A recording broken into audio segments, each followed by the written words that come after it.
поднимут, даже не широкий пандус, а это сюда палочки же сделали. Вот широкий вот сделали бы, это что такое? Даже широкий такой высоты. Нужно подняться, на самом вперед, что ли, спускаться, да, будем отсюда. У нас на районе доступных магазинов аптек нету. Это что такое? Поднять, как они будут подниматься? Это что такое? Вот так над нами издеваются они. Самое настоящее издевательство над инвалидами, это издевательство. Обратите, пожалуйста, внимание на нас, как мы страдаем здесь. И так сложно жить еще. Это что такое?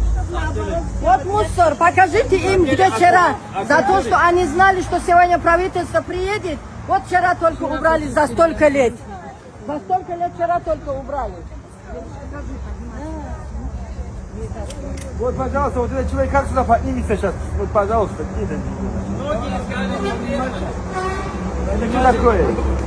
Многие по болезни выйти не смогли. А вот это как поднимется? Вот такие...